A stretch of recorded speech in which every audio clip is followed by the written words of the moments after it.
Bonjour à tous. Vous avez été nombreux à me demander de parler du métier d'architecte, de ce que j'en pense, de mon expérience et plus particulièrement ce que je pense des nouveaux méga-projets du type The Line, cette énorme barre de 170 km de long et 500 mètres de haut qui traversera le désert d'Arabie Saoudite et qui est censé abriter 9 millions d'habitants. Et je me suis dit que l'un des meilleurs angles pour aborder ce sujet est le roman d'Ayn Rand qui a inspiré le film du même nom, The Fountainhead, La source de vie en français. Une œuvre que j'ai découvert grâce à un collègue britannique qui m'a expliqué que le film était diffusé dans les écoles d'architecture au Royaume-Uni.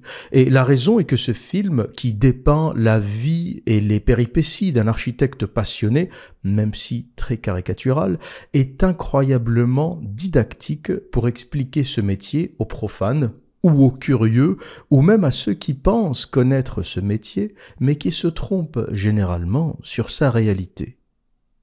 Le scénario de ce film et les idées qu'il véhicule constitueront donc un très bon fil conducteur pour notre sujet. Et voici le programme et la manière dont j'ai structuré ce podcast. Tout d'abord, nous allons présenter le film The Fountainhead et les idées qu'on y trouve. Ensuite, je vous dirai ce que j'en pense avec à la clé une petite critique des dérives du métier d'architecte. Nous parlerons des lacunes d'Ayn Rand et sa vision un peu naïve de ce métier. Je la trouve bien plus pertinente sur d'autres sujets. Nous évoquerons également les nouveaux projets du type The Line ou les gratte-ciel de Dubaï et je vous dirai tout le mal que j'en pense. Et enfin, petit bonus pour vous régaler, nous allons parler du beau, B-E-A-U, de ce qui fait la beauté des villes médiévales et de l'architecture médiévale, et pourquoi nous n'arrivons plus aujourd'hui à la reproduire. Nous aborderons tout cela au travers d'un livre qui est devenu une référence en urbanisme, L'art de bâtir les villes de l'Autrichien Camille Aucite. Pour le contexte, La source de vie a été publiée en 1943, un roman écrit par Ayn Rand, publié après la Grande Dépression, au milieu de la Seconde Guerre mondiale, dans un contexte de progression des idées communistes et collectivistes. Et dans ce sens, la philosophie d'Ayn Rand a rapidement contrasté avec la mode des sentiments et des idées collectivistes de l'époque, en prônant au contraire l'action individuelle et en mettant l'homme qui agit et non le groupe au centre de la société. Pour créer son personnage principal, Howard Rourke, Rand s'est largement inspiré du célèbre architecte américain Frank Lloyd Wright en mettant l'accent sur l'intégrité créative, le rejet du conformisme et le refus de la soumission. Et je vais vous raconter une anecdote qui explique pourquoi Ayn Rand s'est inspiré de Frank Lloyd Wright et pas d'un autre architecte pour créer son personnage fougueux et ambitieux. Lors de la construction de la maison sur la cascade, un chef-d'œuvre de l'architecture moderne, construit en 1936, les ingénieurs et les ouvriers ont refusé de retirer les coffrages qui tenaient les structures en béton et notamment les terrasses en porte-à-faux. Ils voulaient garder les coffrages plus longtemps parce qu'ils avaient peur que la structure s'effondre en raison de la grande portée. Frank Lloyd Wright avait tellement confiance en sa structure qu'il a forcé les ouvriers à retirer les coffrages. Et la structure, bien entendu, a tenu jusqu'à aujourd'hui. Aucun porte-à-faux n'a craqué ou ne s'est effondré. Autre innovation de Wright, les poteaux champignons du Johnson Wax Headquarters, le siège social de la société SC Johnson. Ces colonnes, à la forme très particulière en champignons, soutenaient le plafond et la structure du bâtiment, en créant une impression incroyable de légèreté et d'ouverture. Ça permettait de créer carrément un plafond ouvert, parce que les cercles ou le sommet des champignons permettaient, avec des points d'intersection très ponctuels, de libérer une grande partie du plafond et de le maintenir ouvert. Je vous mettrai une image qui vous permettra de voir ce bâtiment et l'incroyable espace intérieur que la structure de Wright a permis de créer. Et à l'époque, les ingénieurs étaient sceptiques quant à la stabilité de ces colonnes, car ils pensaient que la base de cette forme en champignon était trop mince pour supporter correctement le poids de l'édifice. Et donc Wright a demandé de faire un test grandeur nature en extérieur sur cette colonne. La vidéo est disponible sur YouTube. C'est une vidéo incroyable où on voit Wright tester les colonnes en extérieur. Et pendant que Frank Lloyd Wright regarde cette expérience grandeur nature, les ingénieurs et l'entreprise chargent les colonnes avec des sacs de sable pour voir si cette colonne en forme de champignon va tenir. Et il s'avéra que la colonne ne s'effondrera qu'après avoir atteint 12 fois la charge initiale pour laquelle elle avait été conçue. Bien sûr, sous la stupéfaction de tout le monde. Parce que les calculs des ingénieurs ou la base consistaient à dire que cette structure un peu bancale ne tiendrait pas. Non seulement elle a tenu, mais elle a supporté 12 fois la charge initiale pour laquelle elle a été conçue. Et toute la carrière de Frank Lloyd Wright est faite de défiance vis-à-vis des craintes et des visions conservatrices et limitées de certains ingénieurs. Et il faut savoir que Wright n'a jamais eu de diplôme d'architecte. C'est un autodidacte qui a appris sur le terrain. C'est pour ça que je pense que l'architecture est morte dès son entrée à l'université. Ce n'est pas une discipline faite pour être enseignée par des profs universitaires qui, pour beaucoup, n'ont jamais construit un bâtiment de leur vie. Ce sont, selon moi, des bâtisseurs qui devraient enseigner l'architecture. C'est des bâtisseurs qui doivent enseigner à d'autres bâtisseurs et pas des branleurs payés 3 000 € par mois à l'école d'architecture de Paris-Belleville qui vont t'apprendre ce que t'apprendrait un Frank Lloyd Wright ou un Mies van der Rohe, pour prendre une autre référence. Et c'est ma conviction aujourd'hui. Et il faut sortir l'architecture des universités et des écoles et revenir à l'apprentissage.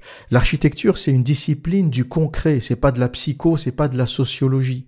Il faut revenir à plus d'apprentissage, plus de formation, plus de stages, plutôt que de faire des masters à la con, enfermés dans des écoles ou dans des universités où on n'apprend rien. Et moi, quand je suis sorti de l'école d'architecture, j'ai passé mon temps à me faire humilier. Humilier gentiment, mais humilier parce que je ne savais rien. J'étais face à des entreprises de BTP qui en connaissaient 1000 fois plus, dans tous les domaines, parce que eux, pour le coup, ont passé leur vie à construire, pendant que moi, j'étais enfermé à l'école d'architecture, à me branler la nouille sur les superstars et les magazines et les revues, superstars de l'architecture, bien sûr, eux étaient en apprentissage. Ils étaient formés chez les compagnons du devoir, ils ont travaillé pour des artisans, des charpentiers, des soudeurs, des métalliers. Ils ont appris le vrai métier. Pour certains, ils ont travaillé pour Bouygues, pour Vinci.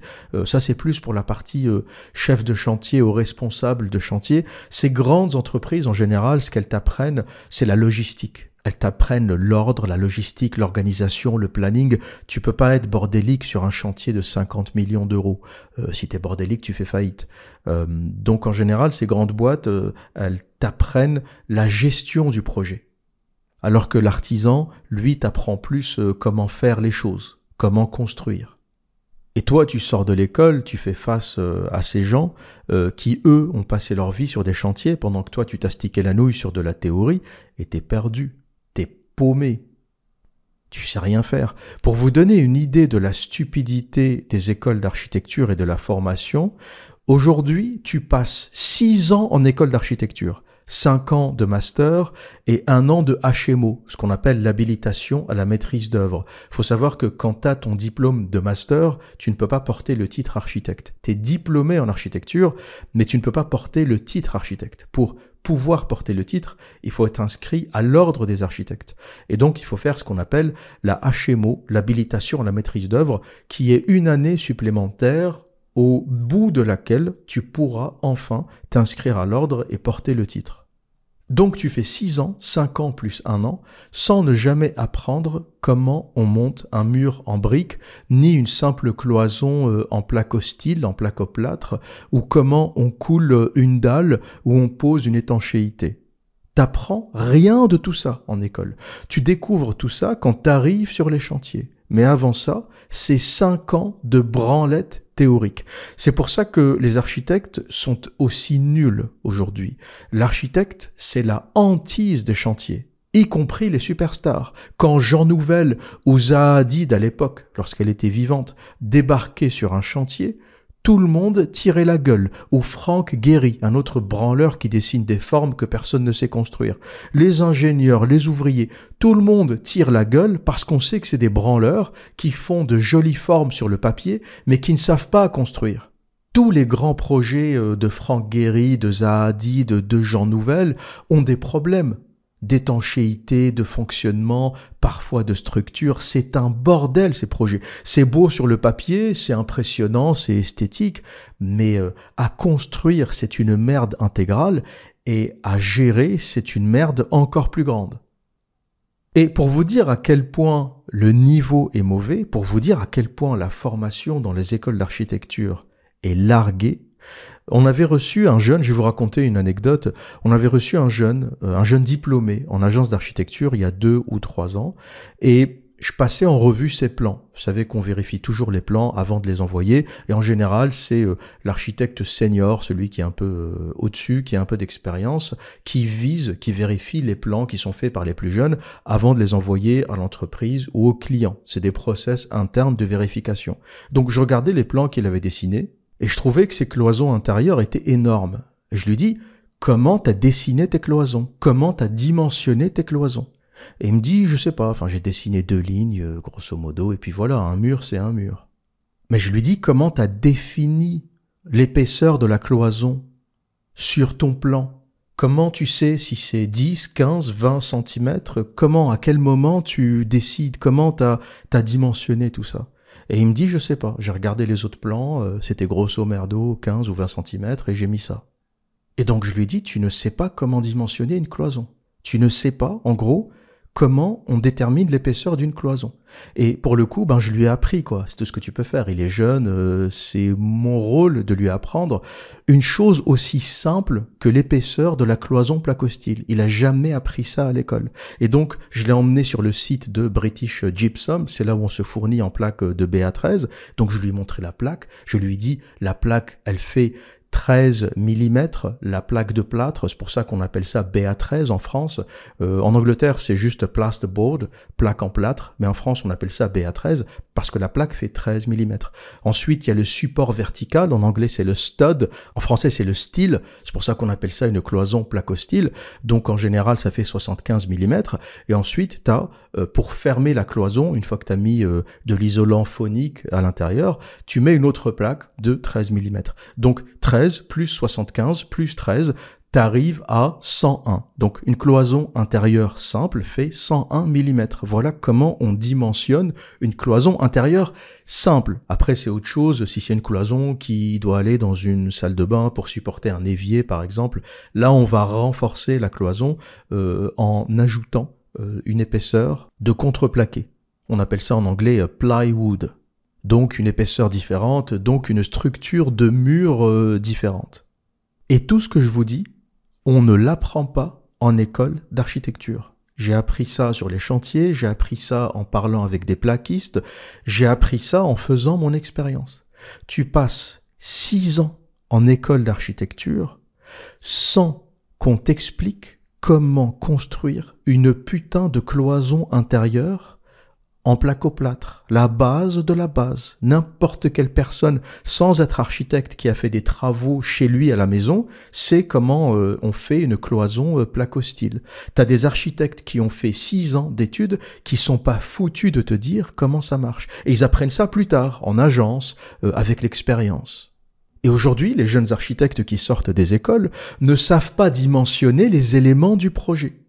Et là, je ne vous parle même pas des façades extérieures qui sont beaucoup plus compliquées, sophistiquées avec le pare-pluie, le pare-vapeur, les différentes épaisseurs. Je ne vous parle pas des fenêtres, je ne vous parle pas des escaliers balancés. Là, c'est encore autre chose. En gros, ils ne maîtrisent rien. Ils passent 6 ans à s'astiquer le manche sur les projets de Renzo Piano et de Jean Nouvel. Voilà aujourd'hui le drame des écoles d'architecture et voilà pourquoi les architectes aujourd'hui sont nuls. Parce que quand tu demandes aux profs Ce genre de choses, ils te disent, ça tu l'apprendras plus tard. Nous, on t'apprend la théorie, les concepts, on te dit, ou on t'apprend la différence entre l'architecture moderne et l'architecture postmoderne. On t'apprend tout ce qui fait partie de l'histoire de l'architecture. Mais vraiment, la construction, les parpaings, tout ça, t'apprendras ça plus tard. Et du coup, tu sors de l'école et tu sais rien faire. Alors qu'en réalité, la différence entre l'architecture moderne et l'architecture postmoderne, on s'en branle. Tu regardes une vidéo YouTube de 10 minutes, t'as compris. T'as pas besoin de faire 6 ans en école. Et il ne faut surtout pas confondre les superstars de l'architecture aujourd'hui, les Renzo Piano et les Jean Nouvel, avec les architectes du type Frank Lloyd Wright ou Mies van der Rohe. Pour ceux qui ne visualisent pas, Mies van der Rohe, c'était vraiment un spécialiste du métal. Il a construit le pavillon de Barcelone, le Seagram Building à New York. Et ces architectes venaient vraiment de l'apprentissage. Pour la plupart, ils ne sont pas diplômés et ils ont appris au contact d'autres architectes. Frank Lloyd Wright a été formé par Louis Sullivan, un autre architecte américain célèbre. Et ils se sont formés au contact d'autres architectes. Et c'est comme ça qu'on forme en fait les meilleurs. C'est au contact des meilleurs. C'est pas en passant 6 ans, 7 ans en école d'architecture à se branler. Et pour prendre l'exemple de l'architecte Mies van der Rohe, c'était un malade du détail. C'est d'ailleurs lui qui avait sorti la fameuse phrase « Dieu est dans le détail », parce qu'il faisait des projets épurés en apparence, mais dans le détail c'était une dinguerie. Il dessinait le moindre boulon, le moindre rivet. Tout était maîtrisé à la perfection. Le choix des matériaux. En fait, en général, les projets minimalistes sont d'apparence minimaliste. C'est-à-dire que tu vas voir le pavillon de Barcelone, c'est une plaque horizontale qui flotte avec des cloisons vitrées autour. Mais tu regardes les poteaux inox en forme de crucifix, des poteaux en acier inoxydable en forme de crucifix, le détail de ce plafond, de cette ligne droite, la jonction avec les poteaux, la jonction avec les parois de verre, etc., c'est une dinguerie. En fait, le bâtiment n'a rien de simple, il est simple en apparence, mais pour arriver à ce niveau de minimalisme, il faut un travail monstre sur le détail. Et ces architectes à l'ancienne savaient, ils maîtrisaient ces détails. Mies van der Rohe peut te dessiner un détail de boulonnage, de rivetage, de soudure. Il dessinait l'intégralité du projet. Alors qu'aujourd'hui, les archis, ils pondent des plans, tu sais pas comment construire. Et en général, derrière, c'est les artisans qui reprennent tous les plans des architectes pour faire des plans d'exécution constructibles. D'ailleurs, les architectes aujourd'hui ne font plus de plans d'exécution. Ils font des phases projet, on appelle ça pro, et la phase exécution, exé, en général, c'est les entreprises qui le font. L'artisan reprend intégralement tes détails et il les dessine parce que lui, pour le coup, il sait construire.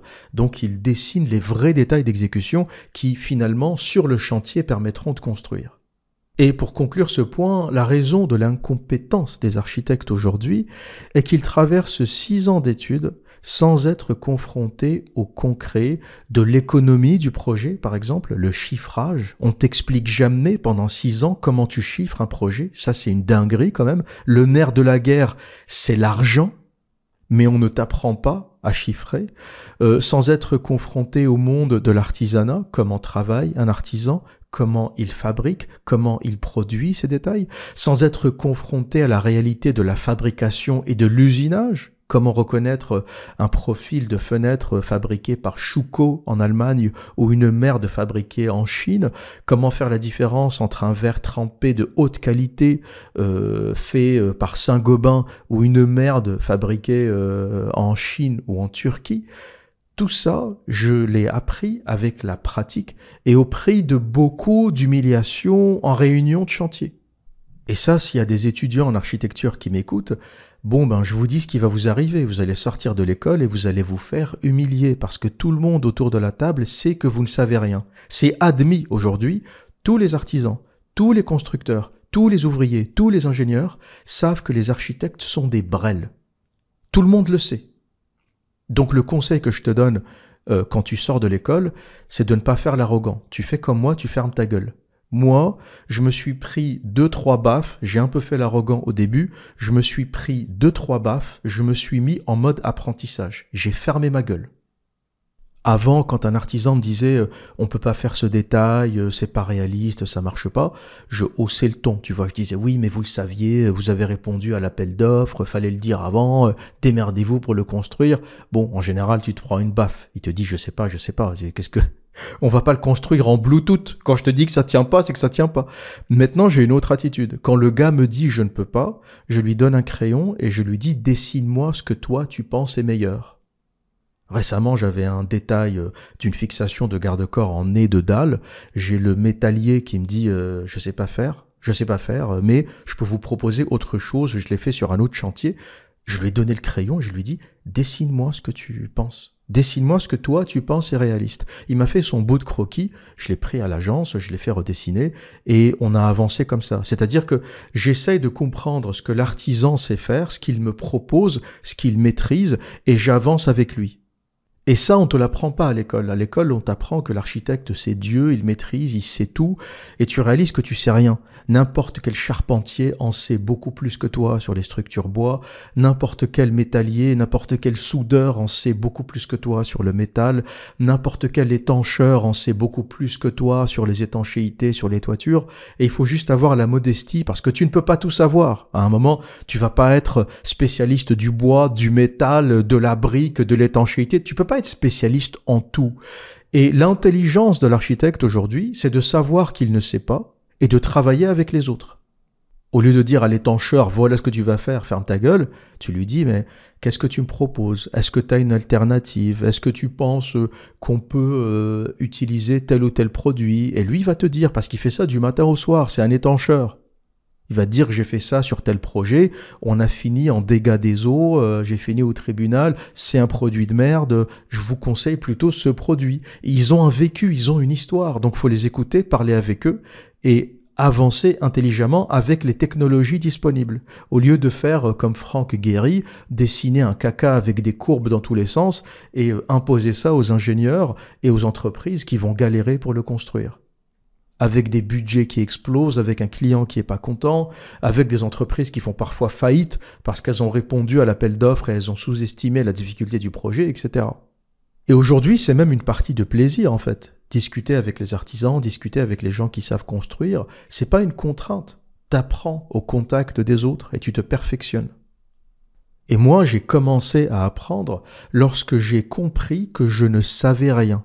Une fois que j'ai intégré le fait que ma formation est une formation de merde, que mes profs, que l'école était une école de merde, que tout le milieu de l'architecture est médiocre, je me suis mis en mode je ne sais rien et j'ai commencé à apprendre. Et c'est au contact des artisans, des chefs de chantier, des chefs de projet, de chez Vinci, de chez Bouygues, en France comme en Angleterre d'ailleurs. Bouygues est très présent en Angleterre, c'est l'une des plus grandes entreprises d'ailleurs, ou encore Mace, M-A-C-E, qui est l'une des meilleures entreprises de construction au Royaume-Uni. Mace, en général, dès qu'il y a un projet de haute gamme, un truc complexe avec beaucoup d'argent, il y a Mace derrière. Et là, récemment, ils ont rénové la Battersea Power Station, qui est une usine électrique mythique. C'est celle qu'on voit sur la couverture de l'un des albums de Pink Floyd. Je crois que c'est Animals. C'est vraiment un emblème de l'architecture londonienne. Et ça a été rénové en appartement de luxe, centre commercial. Aujourd'hui, tu as les Beckham, Elton John, tout le monde a pris un appart là-bas. Mais à la base, c'était vraiment une friche industrielle quasiment abandonnée. Et ça a été rénové par Mace. Donc voilà pour expliquer un peu la médiocrité des architectes. Pour ceux qui m'écoutent et qui ne comprennent pas pourquoi les architectes aujourd'hui sont aussi mauvais, la raison c'est que les écoles sont médiocres. Elles se sont lancées dans un enseignement théorique au détriment de l'apprentissage. Et moi, si je devais aujourd'hui restructurer la formation d'architecte, si je travaillais par exemple avec le ministère de la Culture, il faut savoir qu'en France, l'architecture est gérée par le ministère de la Culture et pas par le ministère de l'Éducation, contrairement aux autres universités. Et si je devais travailler avec le ministère de la Culture pour réformer la formation d'architecte, au lieu de passer 6 ans en école d'architecture à apprendre de la théorie, je ferais plutôt 3 ans, c'est largement suffisant. 3 ans pour apprendre les bases, l'architecture moderne, le baroque, le rococo, l'art nouveau. T'apprends toute cette tambouille, t'apprends à dessiner, t'apprends à tirer des lignes, t'apprends 2-3 logiciels de modélisation, etc. 3 ans, c'est largement suffisant pour ça. Et le reste, les 3 années à suivre, eh bien, c'est des années en apprentissage, en agence d'architecture, en entreprise, pour se confronter au milieu du travail le plus rapidement possible. Et ça permettra, au bout des 6 ans de formation, d'avoir des gens opérationnels, des architectes opérationnels qui savent à peu près construire, et pas des branleurs, des théoriciens qui ont passé leur vie à mouiller sur Jean Nouvel en pensant avec un ego démesuré que ça va tous devenir des stars pour finir avec des salaires à 1800 € à gratter pour des superstars de l'architecture. Parce qu'aujourd'hui, c'est ça le destin d'un architecte. Tu fais 6 ans d'études, tu finis dans une grosse agence à dessiner des arbres sur Photoshop. J'avais une amie qui bossait chez Norman Foster, je l'ai rencontrée lorsque j'étais arrivé au Royaume-Uni au tout début, dans les premiers mois, et on avait pris un verre ensemble pour discuter un peu de la situation, parler un peu du marché de l'emploi, de comment ça se passe. Et elle a bossé pour Foster. Et je lui dis, ça se passe comment chez Norman Foster ? Elle me dit, bon, ça va, c'est bien, mais ça va faire 6 mois que je dessine des arbres sur Photoshop pour un projet au Moyen-Orient. Je sais pas si c'était à Dubaï ou ailleurs, mais t'as des espèces de méga projets avec des plans masse énormes. Et elle a passé 6 mois à dessiner des arbres, alors qu'elle était diplômée en architecture. Mais malheureusement, c'est ce qui se passe. Tu sors de l'école, tu bosses pour ces méga agences qui font bien sur le papier, Norman Foster, Renzo Piano, Jean Nouvel et compagnie, mais t'apprends rien chez eux. Vaut mieux aller bosser dans une petite agence de 5-10 personnes où tu fais un peu de tout et t'apprends beaucoup, que d'aller bosser pour des superstars qui vont te faire des hachures, des ombres et des arbres sur Photoshop. C'est un peu triste quand même de faire ça au bout de 6 ans d'études. Et avant de développer plus en détail les idées et la philosophie du film The Fountainhead, je vais vous lire le synopsis que j'ai sous les yeux et qui vous donnera une idée globale du scénario du film et de l'histoire du roman. The Fountainhead, diffusé dans les salles en 1949, adapté du roman d'Ayn Rand, suit l'histoire de Howard Roark, un jeune architecte idéaliste et visionnaire qui refuse de compromettre ses principes artistiques. Roark croit fortement en l'individualisme et la liberté créative, rejetant les normes établies et les attentes du marché. Face à de nombreux obstacles et à la résistance des autres architectes, des investisseurs et des critiques, il reste fidèle à sa vision, même lorsque cela entraîne son exclusion professionnelle. Son combat culmine lorsqu'il dynamite un bâtiment conçu à l'origine par lui, mais modifié sans son accord par les clients et les nouveaux architectes qu'ils ont embauchés, symbolisant son refus de voir son travail dénaturé. Et pour résumer la détermination de l'architecte Howard Roark, la star du film et du roman, magnifiquement incarné par Gary Cooper, voilà ce qu'il dit lorsqu'il est convoqué au tribunal pour avoir dynamité son propre bâtiment après qu'il eût été modifié sans son accord. Il dit, ouvrez les guillemets, « Je suis venu dire que je ne reconnais à personne le droit à 1 minute de ma vie. » Et pour résumer, en gros, on a un architecte passionné qui a dessiné un bâtiment. Les clients ne sont pas très contents, c'est un bâtiment trop moderne, trop épuré, et ils veulent le modifier. Ils lui disent, est-ce que tu peux pas ajouter quelques arcs au rez-de-chaussée pour que ça fasse plus traditionnel? Est-ce que tu peux pas modifier telle ou telle chose? Et lui, il refuse. C'est un puriste. Il dit, ça c'est mon bâtiment, c'est mon œuvre, fermez tous vos gueules.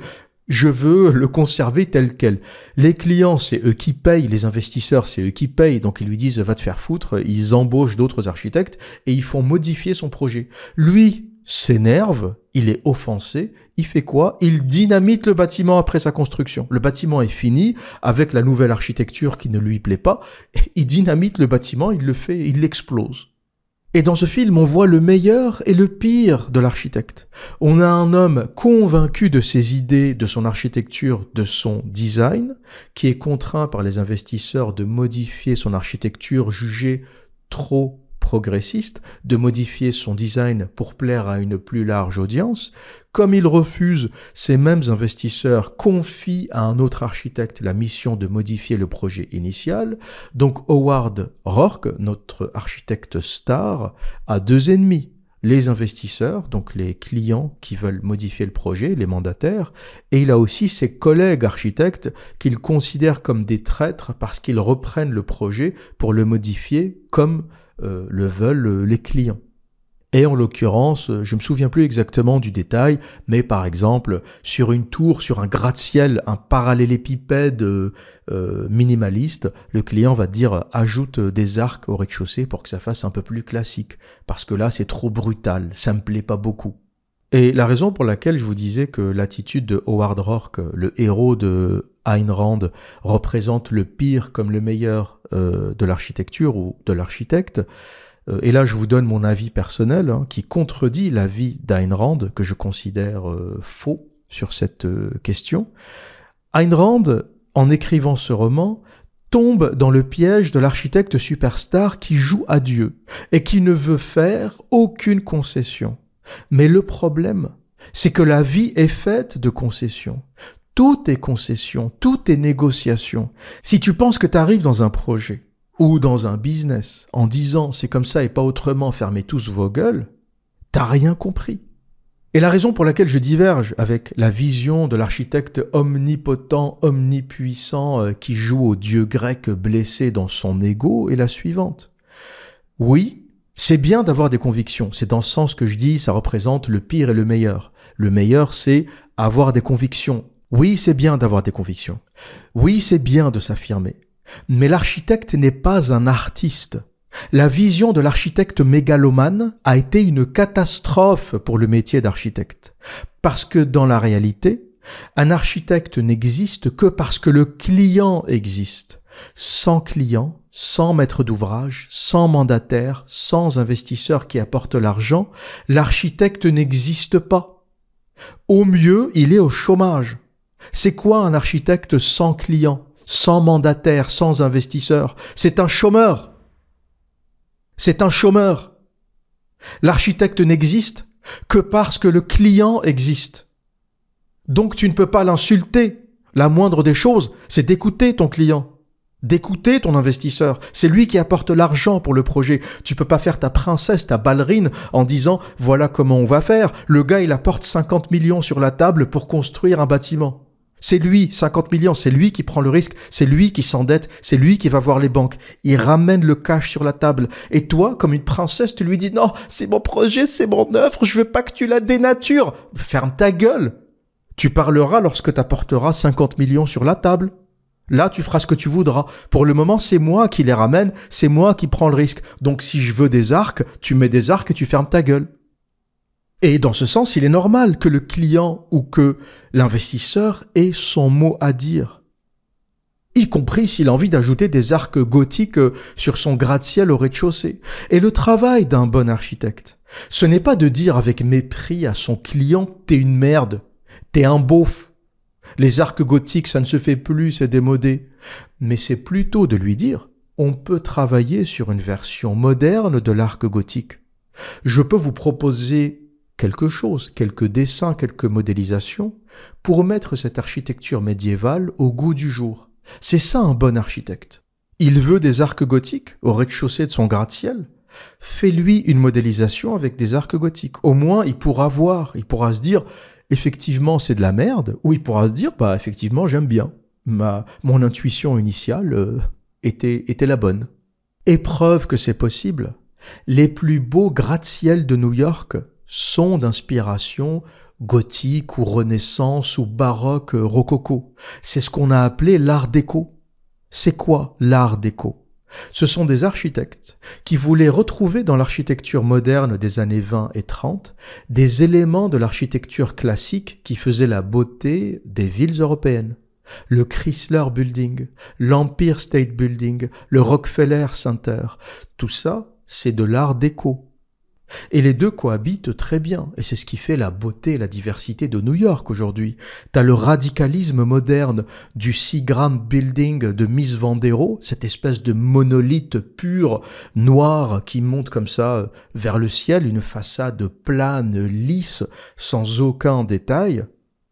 Et à côté, t'as le Chrysler Building avec sa flèche gothique qui monte vers le ciel, les arcs au dernier étage, etc. Et l'un n'est pas mieux que l'autre. C'est des architectures et des visions différentes qui font la diversité de ce qu'on appelle la skyline new-yorkaise. Et le rôle d'un architecte, ce n'est pas de faire une crise ou un caca nerveux comme le fait Howard Hawks dans le film en disant que ses clients sont des merdes, mais c'est de travailler avec eux ou de se trouver d'autres clients. C'est aussi une possibilité. Si tu es vraiment un architecte de talent, que tu as une grande popularité, choisis tes clients.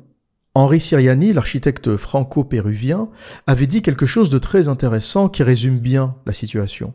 Il avait dit « Une bonne architecture, c'est une bonne maîtrise d'ouvrage ». La maîtrise d'ouvrage, c'est le mot dans le métier pour dire les clients. Le maître d'œuvre, c'est l'architecte. Le maître d'ouvrage, c'est le client. Et un bon client, c'est dur à trouver. Des clients éduqués, qui ont une culture artistique, qui ont de la finesse. C'est dur à trouver. Mais il faut prendre le temps de les chercher. Plutôt que d'essayer de changer un client con, cherche des gens qui te ressemblent et travaille avec eux. C'est là où le networking, les sorties, les soirées mondaines entrent en jeu. Pour être un bon architecte, il faut être un peu mondain. Ça, c'est une évidence. Et personnellement, je ne le suis pas. Je n'ai pas ce côté mondain. C'est pour ça que je me suis réfugié dans la maîtrise d'œuvre d'exécution où je gère plutôt la partie technique chantier. Mais pour être un très bon architecte, ou plutôt un architecte célèbre ou populaire, faut un peu être mondain. Faut sortir, rencontrer les gens, networker, et c'est comme ça que tu rencontres des clients. Comment tu rencontres un millionnaire qui veut que tu rénoves son appart ou que tu construises sa maison ? Tu le rencontres en soirée, tu le rencontres via des contacts, tu le rencontres en fréquentant des gens. C'est comme ça que tu te fais des clients. Et ça s'applique à tous les domaines d'ailleurs. Et la vision que dépeint Ayn Rand de l'architecture est assez infantilisante. Ça prouve qu'elle ne connaît pas le métier. Cet architecte mégalomane qui fait un caca nerveux parce que son client veut modifier son architecture est une vision idéalisée de l'architecte star. Peut-être que 4 ou 5 architectes dans le monde peuvent se permettre ça. Peut-être qu'un Renzo Piano ou qu'un Jean Nouvel peut se permettre de dire à son client « je suis pas d'accord, on fera plutôt ça » et sa notoriété de superstar mondiale fera que le client suivra peut-être ou pas. Mais en tout cas, peut-être que certains architectes avec une certaine réputation peuvent faire ça. T'as même des clients qui vont voir ces architectes avec la notoriété qu'ils ont et ils se soumettent complètement à eux. C'est-à-dire qu'ils vont voir Renzo Piano et ils lui disent « Je suis fan de ton architecture, voilà le budget, fais ce que tu veux. » Ça arrive. Ils vont lui dire « Fais-moi du Renzo Piano. Voilà, je te fais confiance, je kiffe ce que tu fais, fais-moi du Renzo Piano. » Ou « Fais-moi du Tadao Ando, fais-moi une maison minimaliste en béton, fais-moi du Tadao Ando. » Mais ça c'est rare, ça veut dire que tu as déjà une réputation de superstar mondiale, les gens savent qui tu es, les gens savent comment tu construis, et donc ils vont aller chez toi parce qu'ils veulent ton architecture. Tu vas pas chez Tadao Ando en lui disant « Fais-moi une maison avec des courbes, du métal. » Non, tu sais que le gars c'est un minimaliste qui fait des trucs en béton, donc il te fera du Tadao Ando, il te fera pas autre chose. Mais à part ces exceptions, tous les autres architectes doivent faire des compromis et écouter leurs clients ou leurs investisseurs. À part 4 ou 5 superstars mondiales, aucun architecte ne peut se permettre de faire l'arrogant face à un client, un investisseur ou un promoteur qui apporte 50 millions sur la table. Et la réalité du métier d'architecte, c'est vraiment pas The Fountainhead et le roman de Ayn Rand. La réalité, c'est que l'architecte est un jongleur. Il jongle, c'est ça en fait. Le métier ou l'activité qui se rapproche le plus du métier d'architecte, c'est le jonglage. Il jongle entre ce que veut le client ou ce que veut sa femme. Ça aussi, c'est un truc, je m'arrache les cheveux à chaque fois. T'as un gars, surtout les petits projets, les maisons, les appartes, ils ont des petits budgets. C'est pas des clients professionnels. En général, les maîtrises d'ouvrage sur les gros projets, c'est des pros. La maîtrise d'ouvrage sur un projet de bureau ou de logement de 20 millions d'euros, par exemple, ça va être des pros, ça va être des représentants du client avec une équipe qui maîtrise la construction, les finances, les budgets, les lois d'urbanisme, c'est des pros. Mais sur des petits projets du type maison, par exemple, ça va souvent être des particuliers. Et les particuliers, c'est une catastrophe. Je suis désolé de le dire, c'est une catastrophe. Pourquoi? Parce que c'est pas des pros. Et donc, on a déjà eu le cas à l'agence, c'est à l'époque où je faisais des rénovations d'appartements, où le gars arrive, on lui propose le plan, il le signe, il est content, il parle avec la décoratrice, il choisit les meubles, les couleurs, etc.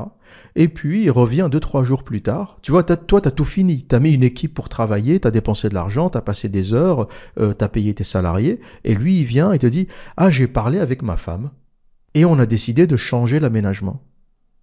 Et toi, tu lui dis, comment ça, t'as parlé avec ta femme? Tu crois que ça marche comme ça? Enfin, tu signes des plans, tu les valides, tu parles avec ta femme, tu veux tout changer? Enfin non, il fallait parler avec ta femme avant. Mais malheureusement, tu peux pas réagir comme ça. Donc tu es obligé de te remettre autour de la table, de discuter, de voir ce que veut sa femme, ce qu'elle lui a dit. Puis après, forcément, il faudra qu'il paye un peu plus parce qu'il te fait modifier des plans, tu travailles pas gratuitement. Donc il y en a qui sont contents de payer, il y en a qui vont râler, ils vont dire non, la modification, ça devrait être intégré dans ton prix. Voilà en gros la merde avec laquelle tu dois composer au quotidien. C'est ça la réalité du métier. C'est pour ça qu'en général, les petits clients, c'est les pires parce qu'ils ont peu de budget, ils sont souvent endettés ou surendettés et ils n'ont pas d'équipe professionnelle. Donc tu es souvent confronté au changement d'avis, au changement d'humeur, aux bagarres, au divorce. Un projet peut s'arrêter, tu es en train de construire une maison, le couple divorce en plein chantier, il y a des chantiers qui s'arrêtent comme ça, quoi. Et ils décident de vendre le bâtiment en cours de construction parce qu'ils ne se parlent plus.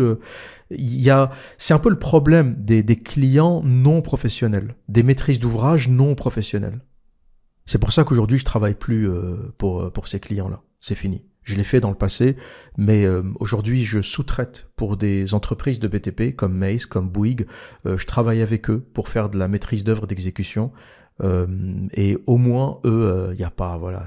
Mace, ça tortille pas du cul. Hein. Le gars, il n'arrivera pas demain en te disant ma femme, elle m'a dit ça, j'ai changé d'avis. Il n'y a pas ce genre de conneries avec les clients pros sur des projets qui pèsent plusieurs millions d'euros ou de livres sterling.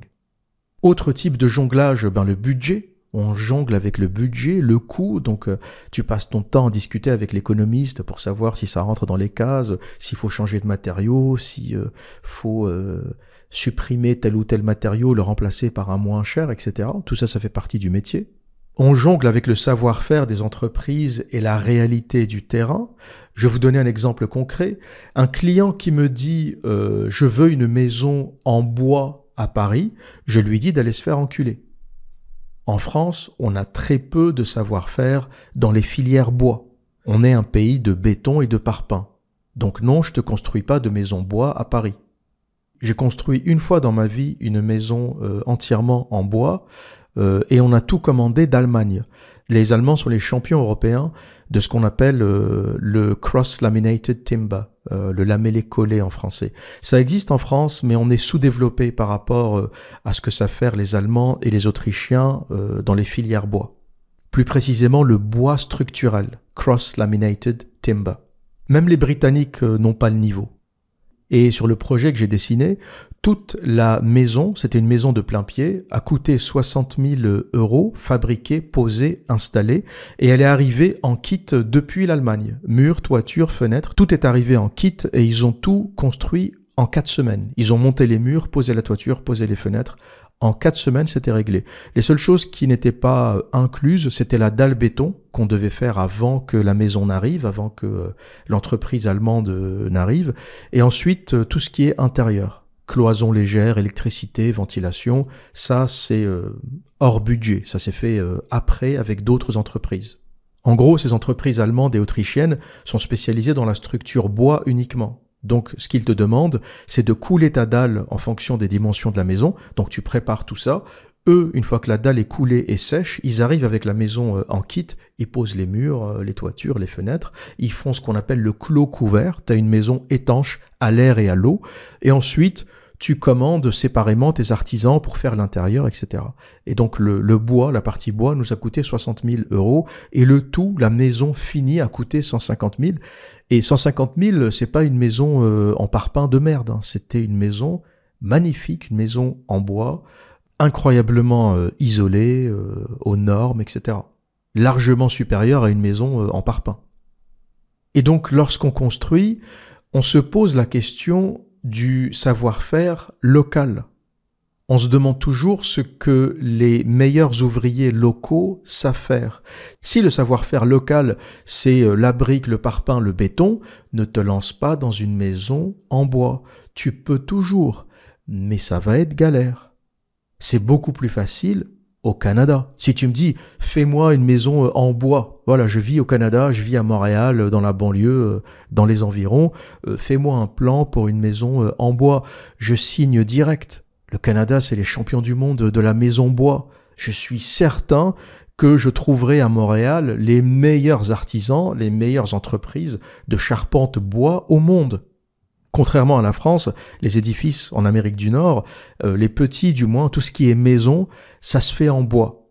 Pour le reste, c'est plutôt le métal. Les bureaux, les logements verticaux de 4, 5, 6, 10 étages, c'est plutôt du métal, peut-être du béton.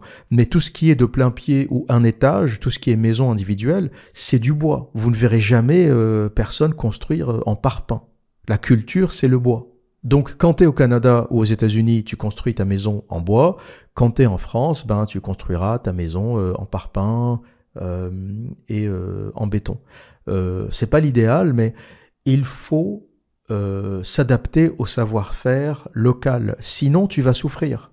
Si tu arrives dans un pays où la culture, c'est le parpaing, et tu cherches des gens pour construire en bois, tu vas galérer. C'est pas impossible, mais c'est juste que tu ne seras pas efficace. Ça va te coûter cher, ça va être compliqué. Tu vas peut-être importer des ouvriers comme on l'a fait. On a importé des gens d'Allemagne pour construire en Angleterre.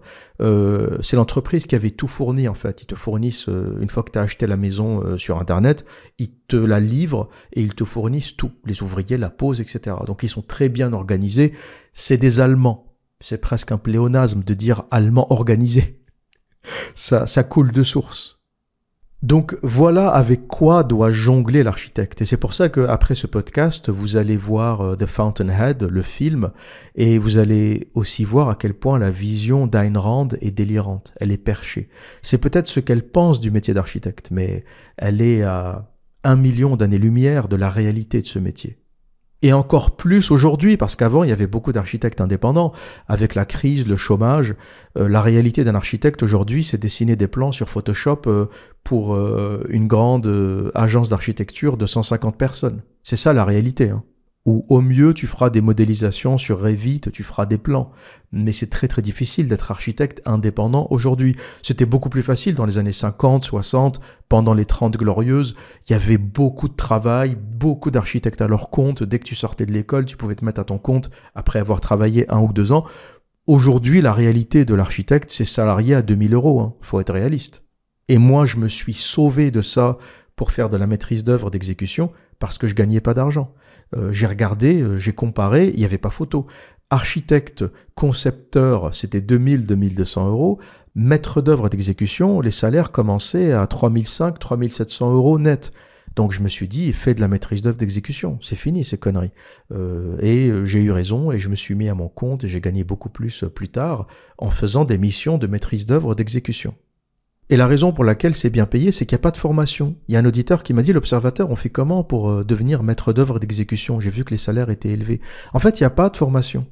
Les maîtres d'œuvre d'exécution, c'est des gens comme moi, qui étaient architectes, qui ont beaucoup d'expériences de chantier, qui sont très techniques, c'est-à-dire qu'ils savent construire, ils connaissent aussi l'administration du projet, les ordres de service, les courriers, les recommandés, il faut savoir écrire, il faut savoir parler, il faut savoir gérer des réunions de chantier, il faut savoir être un peu politicien, il faut savoir faire preuve d'autorité, il faut savoir aussi être souple, il faut calibrer son attitude en fonction des gens qu'on a en face, il faut savoir parler avec le client, l'ingénieur, le bureau d'études, l'artisan, l'ouvrier, et tu ne parles pas pareil avec tout le monde, tu ne parles pas pareil avec un représentant d'un client qatari et un ouvrier syrien. T'as les deux sur le chantier, t'as le Qatari milliardaire qui investit dans le projet, qui a un représentant souvent libanais qui parle anglais, avec qui tu dois parler, discuter, et t'as le migrant syrien qui a eu ses papiers avant-hier et qui travaille sur un chantier et avec qui tu dois aussi savoir parler, et tu ne parles pas avec eux de la même façon. C'est pas une question de mépris de classe, c'est une question de différence de contexte. Et un bon maître d'œuvre d'exécution, c'est quelqu'un qui sait parler avec tout le monde. sans mépris, sans non plus exagérer les révérences. Quelqu'un qui va, ou un maître d'œuvre d'exécution qui va sucer son client qatari, qui va lui parler, qui va se mettre comme une serpillière à ses pieds, par contre qui va mépriser l'ouvrier syrien ou le carreleur ou le plaquiste syrien ou qui va mal lui parler, c'est un mauvais maître d'œuvre. Ça se passe pas comme ça. Tu dois bien parler, respecter les deux. Simplement, les sujets abordés sont différents. Le plaquiste syrien, je vais lui dire quand est-ce qu'il finit, combien de temps il a besoin pour finir telle ou telle pièce, est-ce que il n'a pas oublié de poser le plywood, le contreplaqué dans les parties salle de bain, parce qu'on va fixer telle ou telle unité, telle ou telle vasque, et qu'on a besoin que ça supporte le poids, etc. Et je vais lui parler du concret, en fait. Alors que le client, ça va plutôt être le budget et les délais. C'est tout ce qui les intéresse. L'argent, et quand est-ce que tu finis? Le client, tu lui dis pas oui, c'est génial, on a posé des contreplaqués dans toutes les salles de bain, il en a rien à branler. Il sait que c'est ton métier. Il sait que c'est ton métier que lorsque tu poses un WC ou une vasque sur le mur, il sait que c'est ton métier de t'assurer que ça va tenir. Donc tu lui parles pas de ces détails. Et voilà pourquoi le maître d'œuvre d'exécution est bien payé, parce qu'il est rare. Tout ce qui est rare est cher. Et il est rare parce qu'il n'y a pas d'école pour ça. C'est des gens qui se forment sur le tas. En gros, si tu m'écoutes et que tu as envie de devenir maître d'œuvre d'exécution, il faudra faire une formation d'architecte, parfois d'ingénieur, mais d'architecte c'est mieux parce que les ingénieurs ne maîtrisent pas la partie aspect, déco, alors que l'architecte maîtrise l'intégralité du projet. Donc une formation d'architecte, et après ne perds pas ton temps à t'astiquer la nouille dans des agences d'architecture. Passe très vite sur chantier, va travailler pour Bouygues, va travailler pour Vinci, va travailler pour des artisans, forme-toi sur le tas, et cette expérience fera que tu deviendras maître d'œuvre d'exécution ou travaille dans des cabinets d'architecture, mais en tant que maître d'œuvre d'exécution. Moi, quand j'ai commencé, je travaillais sous l'autorité d'un maître d'œuvre d'exécution et j'ai appris avec lui. Il m'a emmené sur les chantiers, il m'a aidé à rédiger mes premiers ordres de service, il m'a aidé à rédiger mes premiers courriers recommandés, il m'a aidé à me comporter pendant les réunions, il m'a aidé à comprendre la politique du chantier. Ça a été une formation incroyable. Il m'a appris plus que mes 6 ans d'architecture.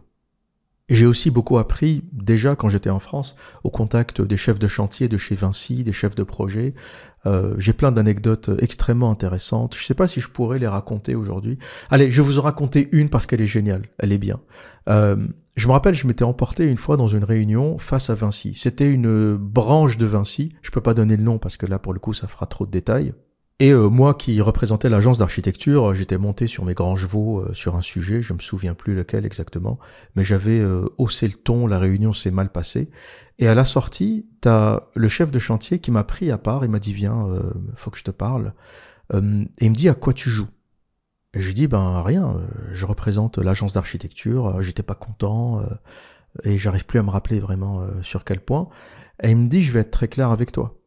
Il me dit, des maîtres d'œuvre avant toi, il y en a eu. Sur ce même chantier, en fait, je remplaçais quelqu'un qui s'était fait dégager. Et il me dit, il y en aura après toi. Nous, on est là, au sens Vinci, nous, on est là et on va rester, on va finir ce chantier. Et il me dit, ou tu travailles avec nous, c'est-à-dire t'arrêtes de faire le con, on discute, t'arrêtes de t'emporter en réunion, et tu progresses et tu vas apprendre avec nous, et ça va bien se passer, ça sera un chantier génial, ça sera une très bonne référence pour toi, ou tu continues à faire le con, et je te le dis, t'iras pas à la fin de ce chantier. Et à la fin, il m'a serré la main. C'était bizarre parce que c'était tendu mais amical en même temps. C'est-à-dire que c'était tendu parce que le gars, il m'avertissait. Il me disait arrête de faire le fanfaron en réunion parce qu'on va te dégager. Mais en même temps, il avait envie que je reste. En gros, il semblait me dire t'es pas un mauvais gars. Si tu te calmes un peu, on va peut-être pouvoir travailler et on va finir ce chantier ensemble. Et c'est l'attitude que j'ai prise.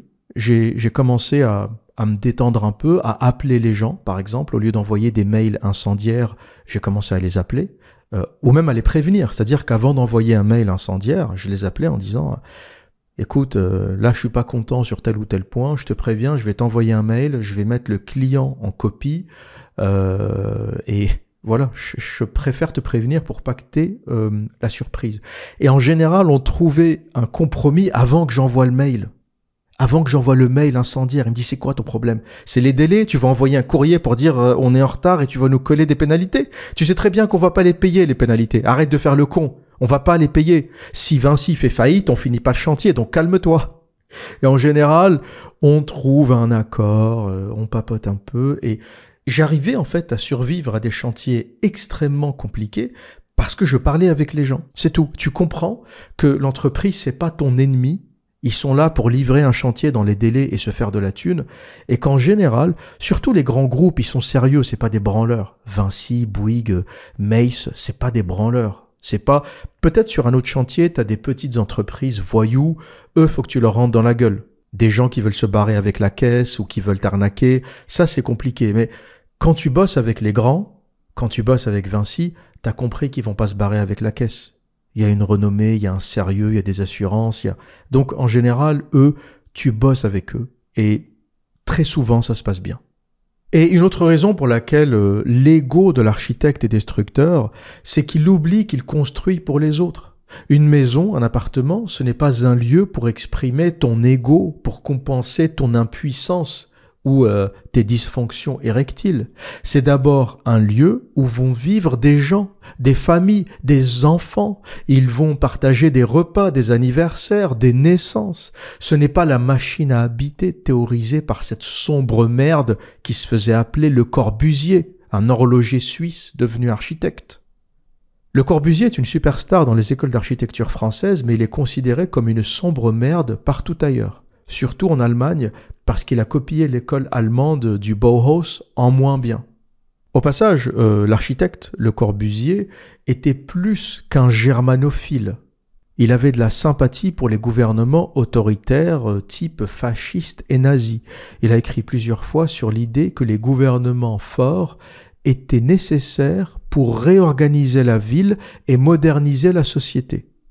Quand vous voyez les barres d'immeubles aliénantes des banlieues françaises qui sont d'inspiration Le Corbusier, vous comprenez tout.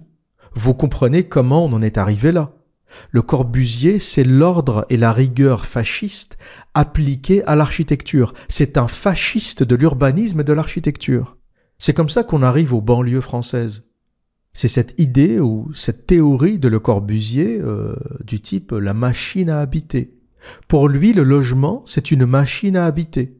Dans ses écrits, Le Corbusier fait une division en 3 fois 8. Il simplifie la vie d'un homme en disant « La vie de l'homme moyen, c'est 3 fois 8. 8 heures de travail, 8 heures de loisirs, 8 heures de sommeil. Et donc, le bureau, c'est la machine à travailler, le logement, c'est la machine à habiter. Il n'a pas osé dire la machine à loisirs. Il a laissé ça ouvert à interprétation. » Et c'est là où cette sombre merde, Le Corbusier, était totalement à côté de la plaque. Parce que la vie est bien plus simple et il y a bien plus de perméabilité entre travail, habitat, loisirs. La vie n'est pas aussi rigide qu'un 3x8. D'ailleurs, cette théorie a très mal vieilli. Que dirait Le Corbusier aujourd'hui, à l'heure où beaucoup de gens font du télétravail ? Aujourd'hui, les gens travaillent dans la machine à habiter. Dans la majorité des maisons, surtout depuis le Covid, t'as des coins bureaux avec des ordinateurs, des imprimantes. Beaucoup de gens travaillent de chez eux. Ça s'est un peu normalisé partout. Et même lorsque tu retournes au bureau, beaucoup d'entreprises maintenant imposent peut-être 3 ou 4 jours de présentiel et 1 ou 2 jours en télétravail, pour aider un peu, soulager un peu les gens de la contrainte de venir au bureau, en voiture, en métro. Tu travailles depuis chez toi, déjà t'as pas la contrainte de sortir le matin, le stress du métro, de la voiture. Ça s'est normalisé. Donc la théorie de Le Corbusier a très mal vieilli. La maison, aujourd'hui, c'est bien plus qu'une machine à habiter. C'est une machine à travailler, c'est une machine à vivre, c'est une machine pour passer du temps, c'est une machine pour regarder des films, des séries, des Netflix, c'est un endroit pour baiser, c'est un endroit pour faire des enfants. On fait bien plus de choses que juste dormir dans un appartement. La théorie de Le Corbusier, cette sombre merde, c'est complètement effondré. Elle est absurde, ça ne marche pas. Parce que l'humain est un animal compliqué. Il a bien plus de perméabilité qu'on ne le pense entre son travail, son loisir, son habitat, etc. Et pour le coup, Le Corbusier nous fait une très bonne transition pour parler de The Line, ce projet saoudien qui pousse encore plus loin l'absurdité de l'urbanisme autoritaire et déconnecté de la réalité. The Line, c'est un peu la cité radieuse de Le Corbusier, la cité de Marseille, sous stéroïdes, avec encore plus de place pour l'ego démesuré de ses concepteurs. Car il faut savoir, pour ceux qui découvrent The Line, le projet saoudien aujourd'hui, que cette idée est ancienne, elle date des années 50. Cette idée d'avoir tout en un, logement, commerce, salle de sport, piste de course en terrasse au dernier étage, garderie pour les enfants, tout ça a déjà été mis en œuvre dans une moindre échelle dans l'unité d'habitation de Marseille, qu'on a appelée la Cité Radieuse, construite par Le Corbusier en 1952, qui a été un total échec. Personne ne veut vivre là-bas. Les gens ne veulent juste pas vivre dans une boîte à sardines construite sur la base du modular. Il faut savoir que toutes les pièces, les logements de la Cité Radieuse sont construites sur cette merde théorisée par Le Corbusier qui s'appelle le modular, et donc des modules de 2,26 m. La hauteur sous plafond est de 2,26 m. Vous imaginez le délire. 2,26 m de hauteur sous plafond. Les petites chambres font 2,26 m de large. Les salons sont un peu plus grands. Ils font peut-être le double, mais c'est une dinguerie, le modular de Le Corbusier. C'est une dinguerie. Il a considéré que l'homme était une machine avec des dimensions et que, en fonction des dimensions de l'homme, c'est ça le modular, hein, en fonction des dimensions de l'homme debout, l'homme assis, l'homme avec les mains écartées, il a dimensionné les pièces. Sauf que il y a plus que la dimension. Oui, un homme d'1,80 m peut tenir debout dans une pièce avec un plafond à 2,26 m. Mais il n'y a pas que ça dans la vie. Il y a aussi la sensation de claustrophobie. C'est pas parce que tu peux tenir dans une pièce debout que tu t'y sens bien. Tout le monde préfère les plafonds haussmanniens à 3,20 m ou 3,50 m. Pourtant, on n'a pas besoin d'autant de hauteur. Sauf que la sensation d'espace nous détend. Il y a moins le côté claustrophobe étouffant des 2,26 m de Le Corbusier. Et j'ai visité la Cité Radieuse en 2005 de mémoire, 2005 ou 2006, je sais plus. J'y ai passé une nuit au 3e étage. Il faut savoir que le 3e étage aujourd'hui a été aménagé en hôtel. C'était pas prévu dans le plan de Le Corbusier. Ça prouve à quel point les usages que font les gens des bâtiments n'ont rien à voir avec ce que prévoient les architectes pour beaucoup malades initialement. Et donc, comme c'est un bâtiment populaire qui est rentré dans l'histoire de l'architecture moderne, beaucoup de gens veulent le visiter. Et donc, il y a un investisseur qui a eu l'idée d'installer un hôtel au 3e étage.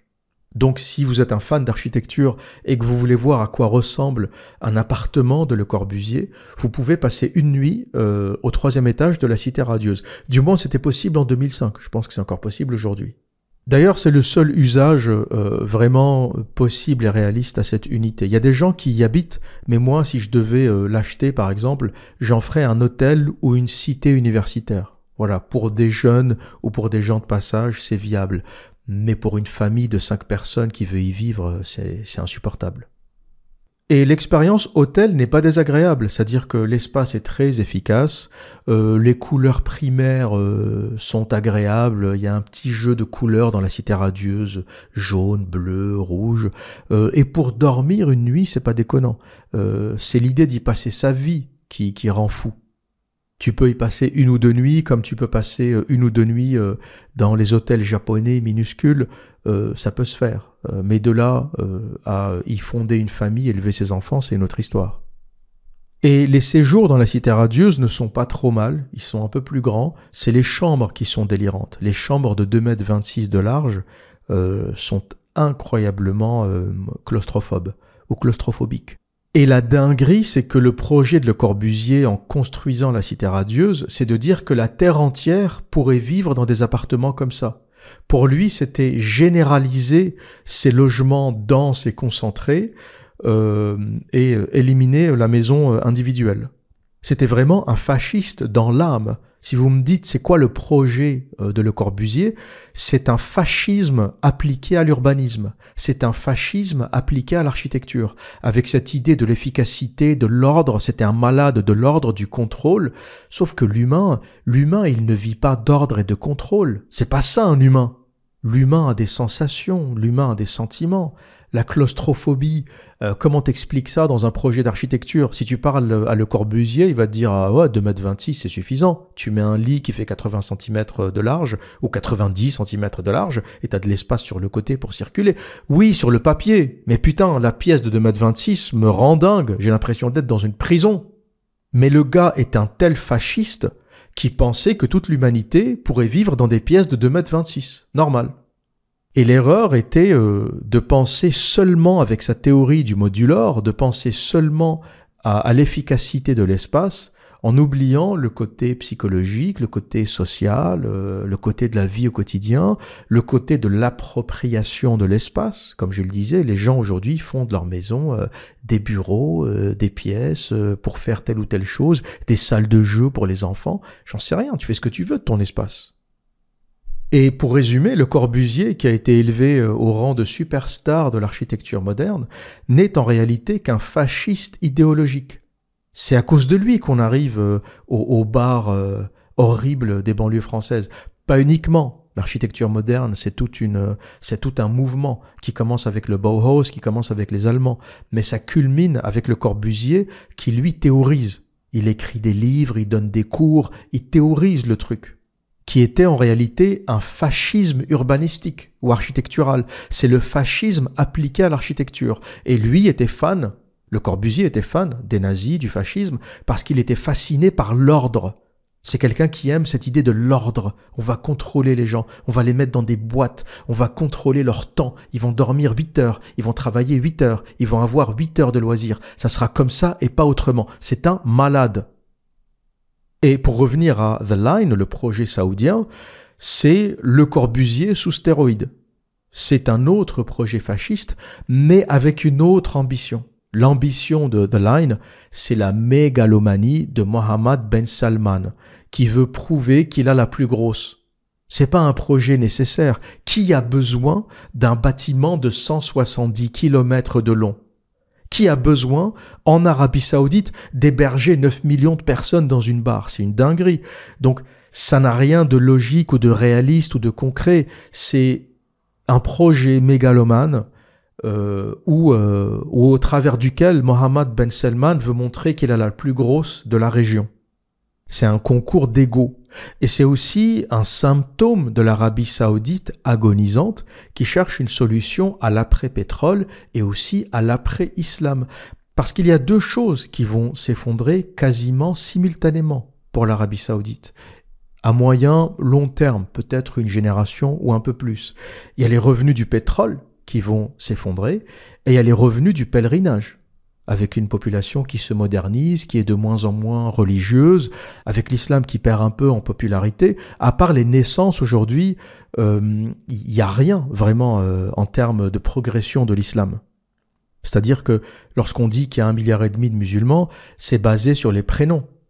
Quand quelqu'un naît avec le prénom Mohammed, il est automatiquement recensé dans les statistiques comme musulman, alors que tu as plein de gens qui s'appellent Mohammed qui ne sont pas musulmans. J'ai un auditeur qui m'a écrit sur Patreon, il me dit l'observateur, j'ai quitté l'islam, mais je m'appelle Mohammed. Comment je me dépatouille avec ce prénom? Comment je fais? Et effectivement, c'est un problème. Si tu as apostasié, si t'es pas religieux, si tu as quitté l'islam, si tu n'as jamais été musulman, mais que tes parents t'ont donné le prénom Mohammed, c'est bon, ça peut être difficile à vivre. Mais je pense que ça deviendra, je sais pas, comme Jean, comme Luc. C'est des prénoms religieux, mais qui n'ont plus rien de religieux aujourd'hui. Quand tu t'appelles Jean, personne ne part de l'a priori que tu vas à l'église et que tu es chrétien pratiquant. On sait que tu es de culture chrétienne, tu es probablement européen, c'est l'influence culturelle qui t'a donné le prénom Jean, mais t'es certainement pas religieux. Il y a peu de chances que tu le sois. Donc il y a plein de prénoms de culture musulmane qui petit à petit vont devenir juste culturels, qui n'auront plus rien à voir avec l'islam. Mais la modernité, le progrès, la science, la technologie fait que de moins en moins de jeunes croient aux absurdités islamiques. Donc l'Arabie Saoudite se retrouve avec, ou va se retrouver avec des revenus du pèlerinage qui vont baisser, avec l'endoctrinement qui baisse, des revenus du pétrole qui vont peut-être pas baisser, mais la population qui augmente fait que ces revenus vont être de plus en plus difficiles à gérer parce que l'Arabie Saoudite, c'est pas le Qatar et c'est pas les Émirats. Le Qatar vit avec des réserves phénoménales de gaz, mais ils ne sont que 300 000 Qataris. Le reste, c'est des étrangers, des expats. Il y a que 300 000 Qataris qui se partagent des réserves phénoménales de gaz. Les Émirats Arabes Unis, ils sont 1 million. Le reste, c'est des expats et des étrangers. Ils sont 1 million d'Émiratis à se partager des réserves énormes de pétrole. Les gens qui disent Dubaï n'a pas de pétrole, si, la ville de Dubaï n'a pas de pétrole, mais les Émirats, c'est un pays pétrolier. J'entends des gens dire, regardez Dubaï, c'est un miracle, ils ont réussi à développer une économie sans pétrole. Tu nous prends vraiment pour des cons ? Ça n'existe pas. Un pays arabe qui se développe sans pétrole, ça n'existe pas. Ou qui devient riche, du moins. Sans pétrole, ça n'existe pas.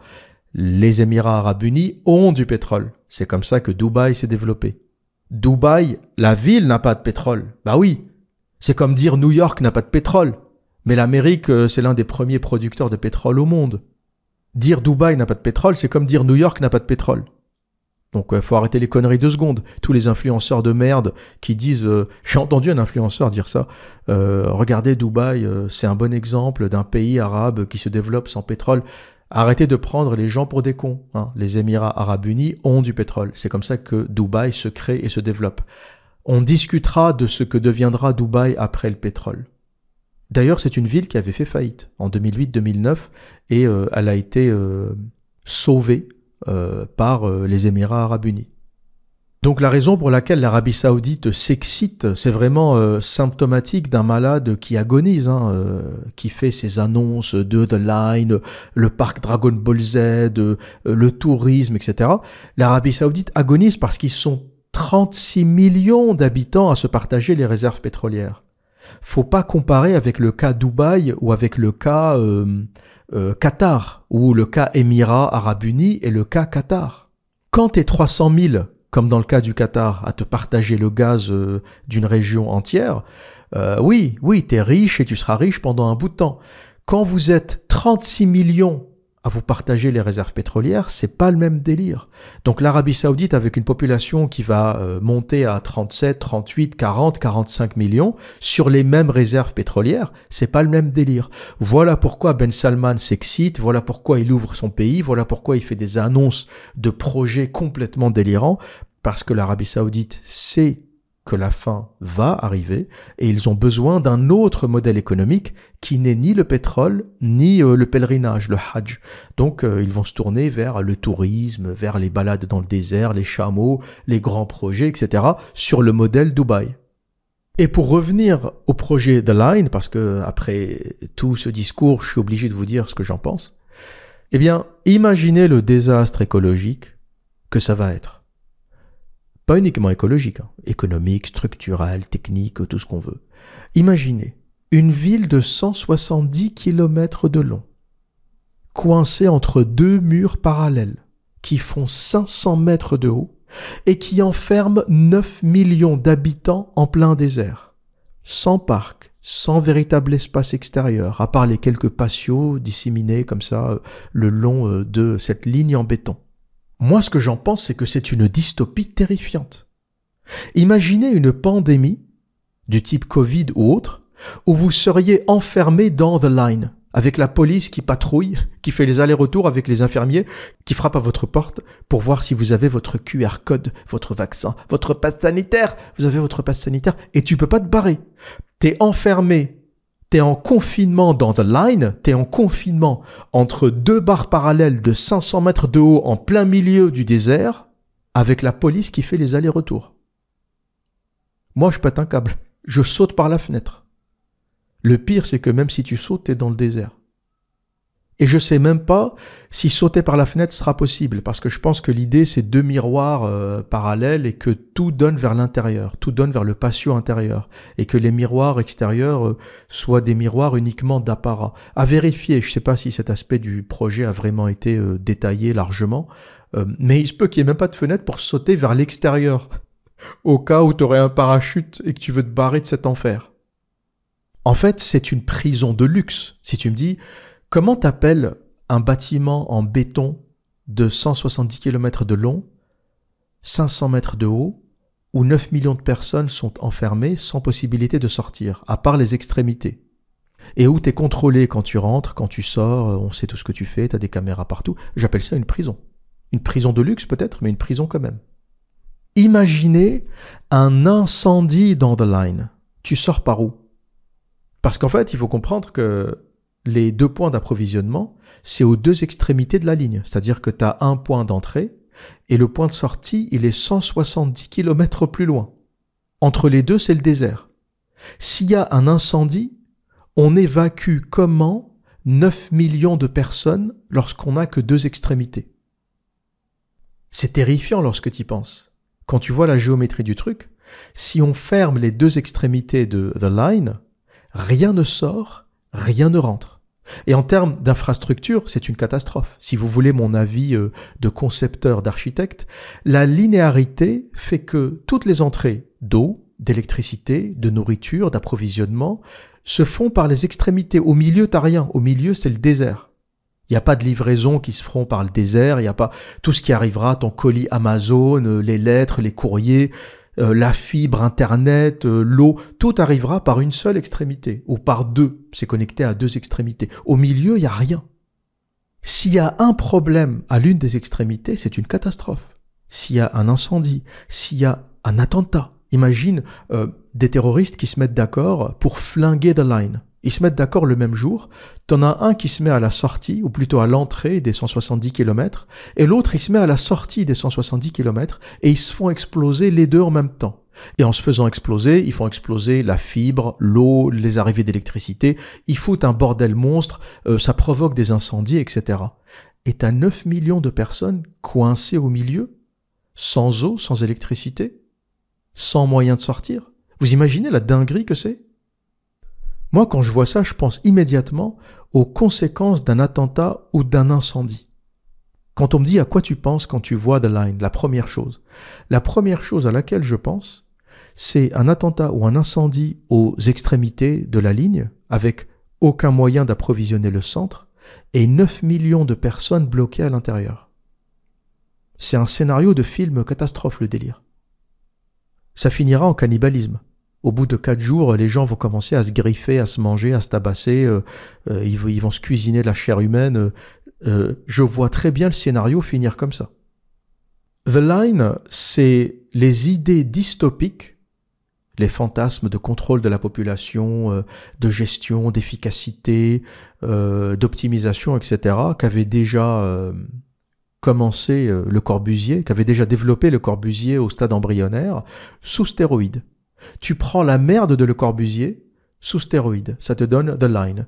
Des idées périmées des années 50 qu'on essaye de ramener au goût du jour, alors que le monde a changé. Moi, tu me demandes ce que tu veux aujourd'hui, c'est certainement pas The Line.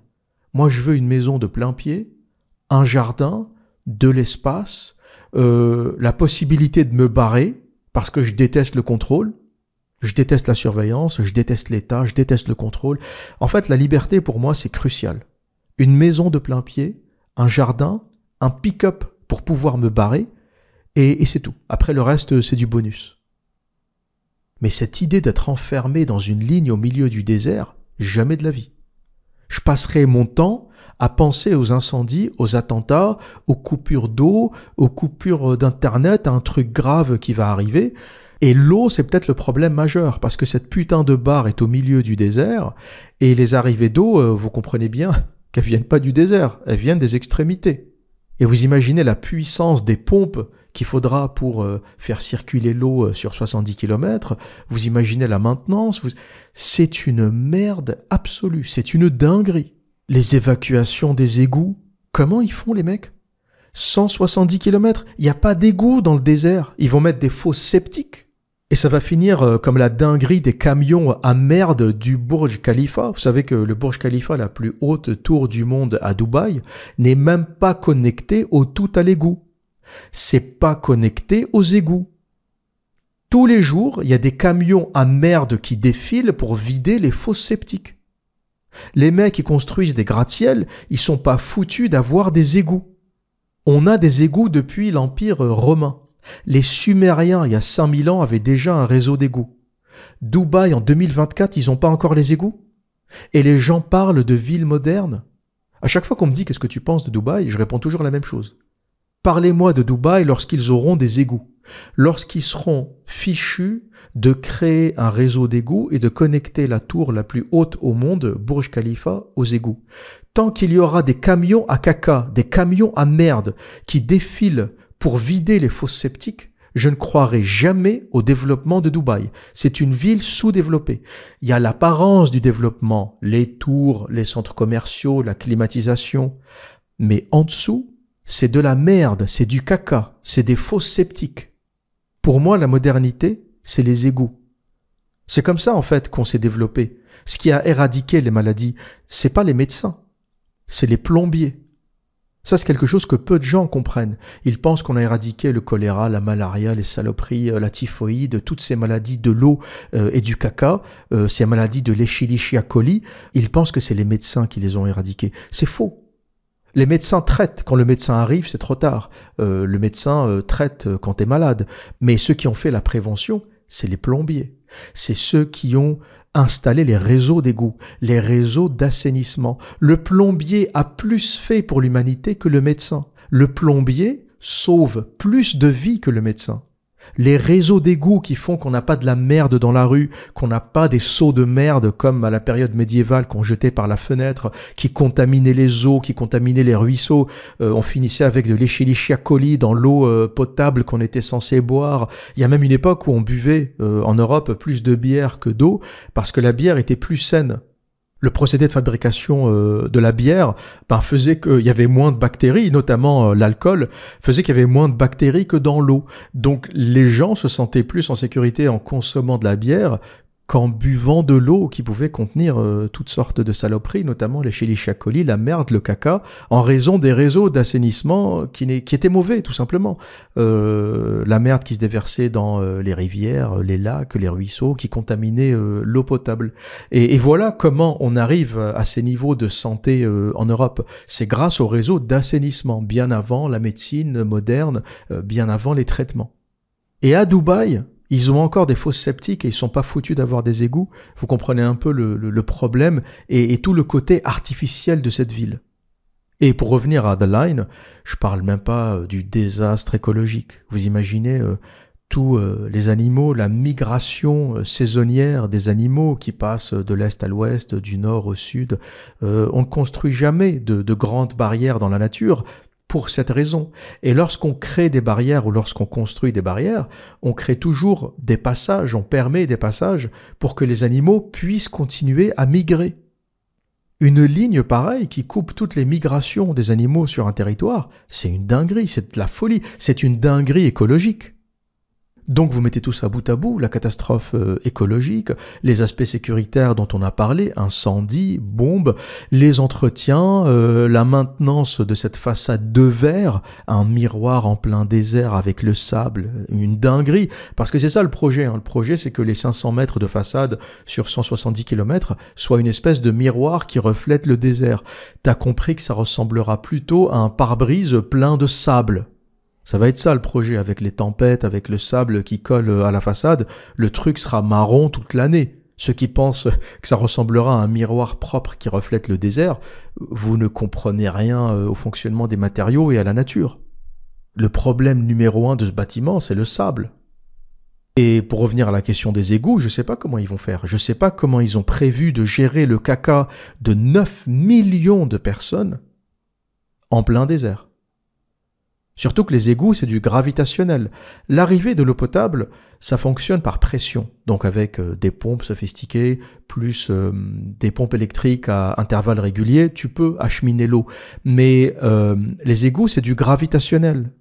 Ça fonctionne pas par des pompes. Et quand ça fonctionne par des pompes, c'est une mauvaise idée toujours. Parce que la pompe en panne, t'évacue pas ton caca, c'est un désastre. Et le Burj Khalifa, c'est une tour verticale, donc le défilé des camions à caca est gérable. Par contre, The Line, 170 km, je sais pas. Je pense très honnêtement qu'ils n'ont pas pensé à la chose. Je pense très honnêtement qu'ils sont vraiment dans un délire mégalomane. Je sais pas jusqu'où ça va aller, mais c'est une folie pour moi. il y a peu de chances que ce projet aboutisse. Et dernier problème, la maintenance de la structure, qu'elle soit en béton ou en métal, les structures ne sont pas permanentes, elles ont une durée de vie, que ce soit béton, métal, ça va vivre 25, 30 ans, ensuite il faudra nettoyer, réparer, passiver les aciers, renforcer les structures, c'est une maintenance sur le long terme. Et vous imaginez faire de la maintenance sur une structure de 170 km? Alors déjà que sur des petites structures relativement petites, comme la dalle de la Défense, petite comparée à The Line, ou des ponts par exemple, vous voyez déjà l'entretien que ça représente. Des structures comme la Tour Eiffel par exemple, qu'il faut peindre constamment, quasiment toute l'année. Le pont de San Francisco, par exemple. Imaginez ce que ça va donner sur The Line. The Line, c'est le pont de San Francisco puissance 1000. En termes d'entretien, de gestion, c'est un délire. Ça va être un fardeau économique rien qu'en entretien. Entretenir les locaux techniques, la climatisation, les arrivées d'eau, ça va être un délire logistique. Et je pense concrètement que c'est impossible. Je pense que c'est une annonce qui n'aboutira jamais. Parce qu'en tant que technicien, je ne sais pas comment faire. Je ne sais pas, je ne signerai jamais ce projet. Pour tous les problèmes dont je vous ai parlé, je ne signerai jamais ce projet. Vous imaginez la clim qui tombe en panne dans The Line? Les gars, ils sont en plein désert, ils sont 9 millions enfermés en plein désert, sans clim. Il y a tellement d'aspects qui peuvent mal tourner que je ne sais même pas comment ce projet, l'évocation même de ce projet est possible. Je ne sais pas. Par exemple, j'aimerais bien voir l'entreprise d'assurance qui assure ce bâtiment. Les assureurs, c'est pas des cons. C'est peut-être les plus réalistes et les plus rationnels de toute l'équipe. J'aimerais bien voir la gueule des assureurs qui vont signer le contrat pour assurer The Line contre les incendies, les attentats. Et très honnêtement, je pense qu'il n'y aura pas d'assureur. Je ne connais aucun assureur sur Terre qui serait prêt à signer pour assurer un bâtiment de 170 km de long, 500 mètres de haut, dans lequel 9 millions de personnes sont enfermées. Je ne connais aucun assureur qui serait prêt à signer en bas de la page.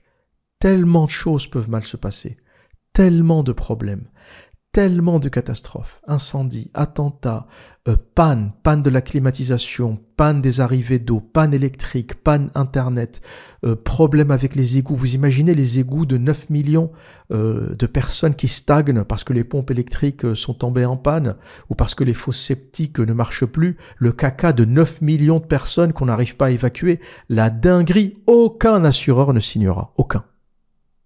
Et le problème de toutes ces monarchies pétrolières, type Émirats, Dubaï, Qatar, Arabie Saoudite, c'est le mimétisme. Vouloir copier l'Occident sans comprendre les fondements. Copier l'image sans comprendre le fond. Copier la forme sans comprendre le fond. Parce que c'est quoi la raison du gratte-ciel? C'est le manque d'espace. Pourquoi on est monté en hauteur à Manhattan? Parce que c'est une île. Parce qu'il n'y a pas d'espace. Parce que le terrain est tellement cher que, par exemple, je vous donne un exemple, c'est pas vrai à la virgule près, par exemple, pour rentabiliser un terrain X, il faut construire au moins 20 étages. Le terrain est tellement cher que pour rembourser le terrain, il faut que l'entrepreneur vende au moins 20 étages d'appartements ou de bureaux. Et tout ce qu'il construit au-dessus, c'est du bénéfice. Donc, il va construire 30, 40, 50 étages. Si les 20 premiers étages ne servent qu'à rembourser le terrain, il est obligé de monter plus haut.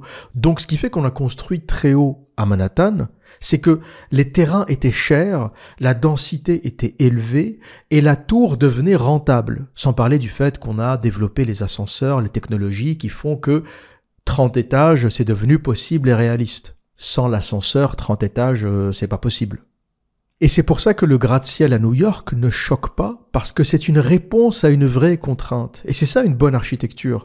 L'architecture en général, c'est la réponse à des contraintes externes. Climat, règles d'urbanisme, coûts, argent, budget, règlement incendie, règlement ERP, établissement recevant du public, esthétique. Et il faut voir ça comme des forces, des pressions qui façonnent et sculptent le bâtiment.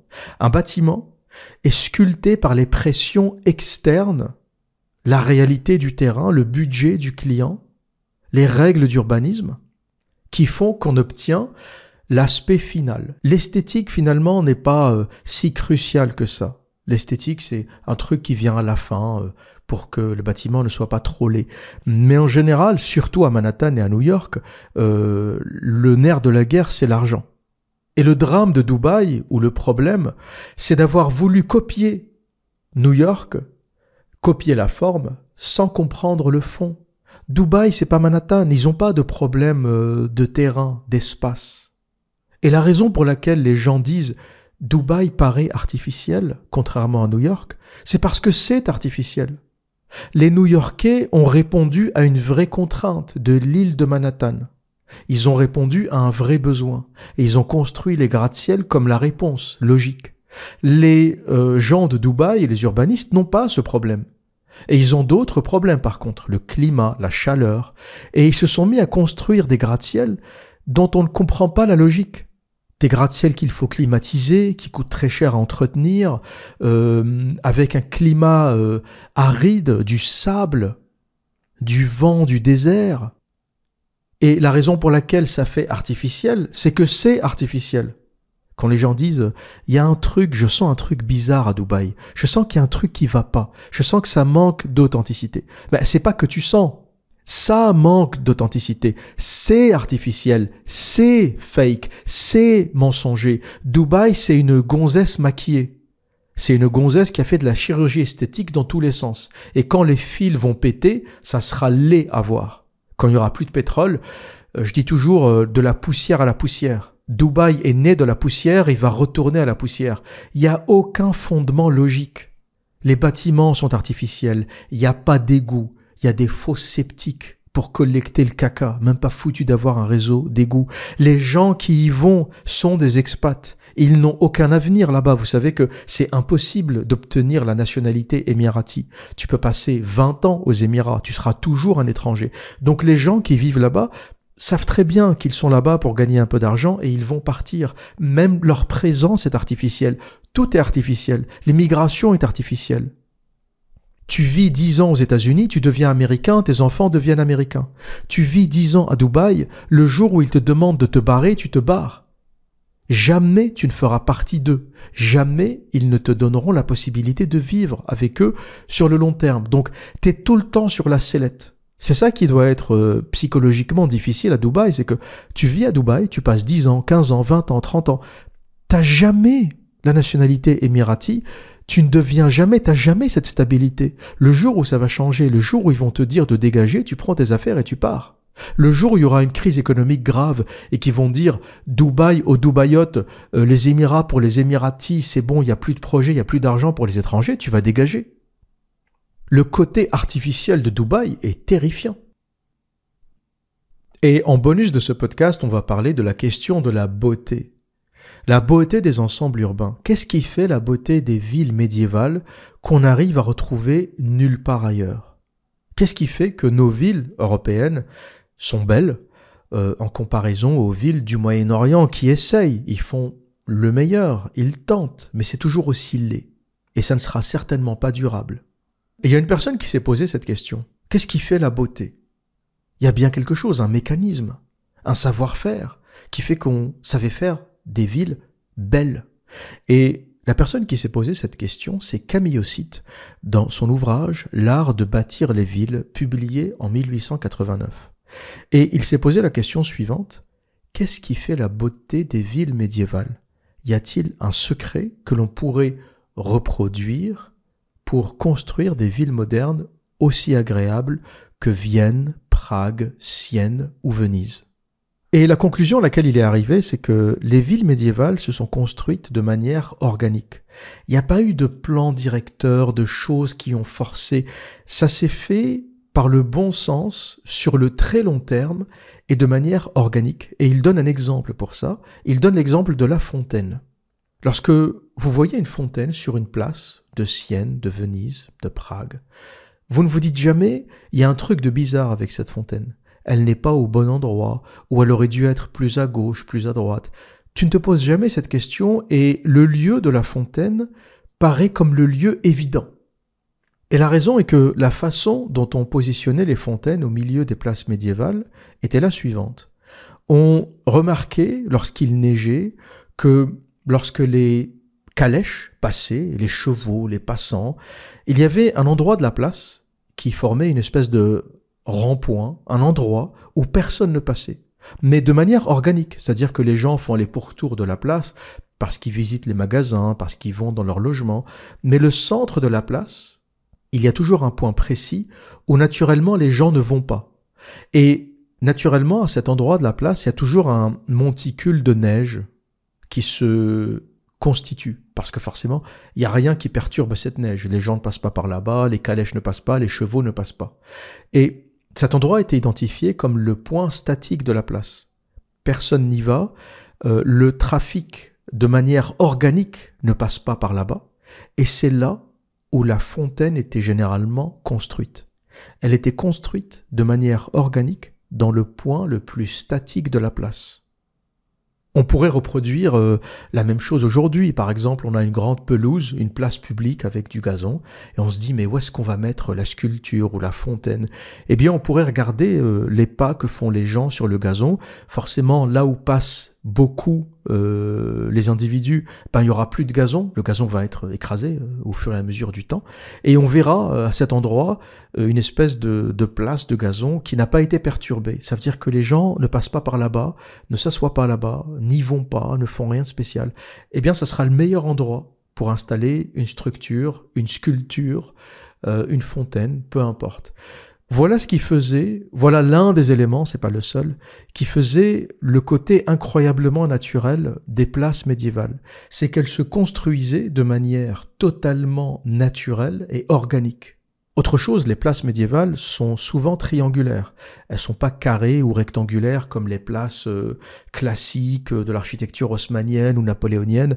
En général, c'est plutôt la forme triangulaire et pas très nette, un peu irrégulière.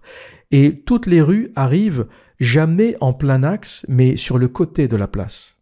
Ce qui fait que tu ne vois jamais la cathédrale, par exemple, quand tu es dans la ville. Les rues médiévales, c'est jamais des grandes rues en ligne droite où tu vois le bout de la rue. C'est des rues sinueuses. Et il y avait un effet spectaculaire quand tu arrivais devant la cathédrale. Tu marches dans une petite rue, et à un moment, tu débouches sur la place et tu vois la façade immense de la cathédrale. C'était toujours une découverte spectaculaire, la cathédrale. Et la particularité de la ville médiévale, c'est qu'elle te permet de la découvrir par séquence. Tu marches dans une rue qui est étroite, donc tu as une espèce de sentiment de protection. Tu es dans la ville, tu es à l'extérieur, mais tu as l'impression d'être à l'intérieur de quelque chose. Ensuite, tu sors de cette rue sinueuse, tu arrives sur une place qui est petite, triangulaire, et sur cette place, tu as une cathédrale.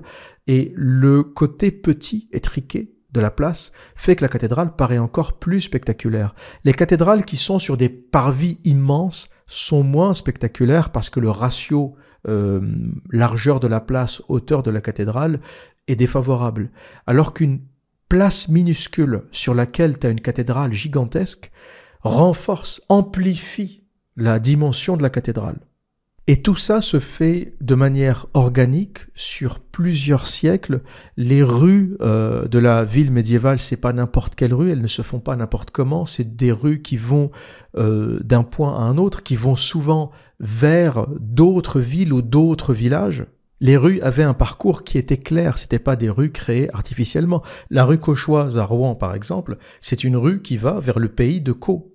C'est une région en Normandie, et donc ça partait du centre de Rouen, de la place du Vieux-Marché, vers le pays de Caux. Et c'est comme ça que cette rue se crée, c'est-à-dire que tu as des commerçants qui commencent à s'implanter le long de la rue, puis petit à petit ces commerçants finissent par vivre dans la rue, ils construisent des bâtiments, et la rue se forme de manière organique le long de ce chemin commerçant.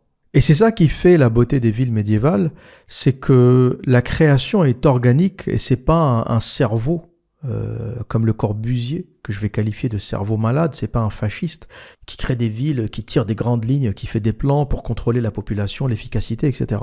Ça se fait de manière organique, dans le temps, et voilà pourquoi, quand tu te balades dans une ville médiévale, tu te dis jamais « Pourquoi cette rue va vers tel endroit ? Pourquoi cette fontaine est ici ?» C'est juste beau, en fait. Tu kiffes. Tu ne remets rien en cause. La ville est juste, elle a été créée de manière organique comme une sécrétion naturelle de la population. Elle n'a pas été créée par un planificateur unique. C'est les habitants de la ville, les commerçants, les usagers, les artisans, les forgerons, les gens qui y vivent et qui font du commerce et qui produisent de l'activité, qui sont à l'origine de la ville. Voilà ce qui donne son côté complètement naturel qu'on ne peut plus reproduire aujourd'hui.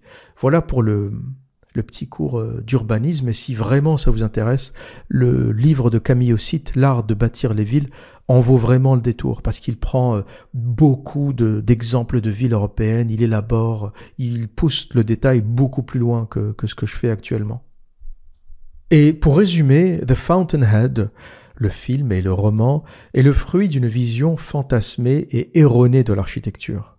Une vision de l'idée radicale qui pourrait peut-être fonctionner dans d'autres domaines, comme l'art ou la littérature, mais certainement pas en architecture. Un écrivain intraitable, même arrogant, peut très bien devenir un grand écrivain, mais un architecte travaille pour quelqu'un d'autre.